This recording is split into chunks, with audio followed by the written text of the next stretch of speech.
दोस्तों, हम लोग झारखंड के सबसे ब्यूटीफुल जगह पे रहते हैं। यहाँ का नेचर जो है ना, बिल्कुल ही गाइस ऐसा नज़ारा है, और वीडियोस देख सकते हैं आप। इस जगह की बात ही कुछ और है यार।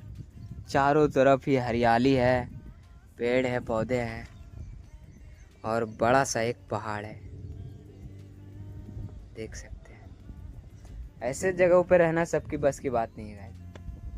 बहुत कोई अभी रेगिस्तान में तप रहे होंगे, पर हम लोग हरियाली में हैं।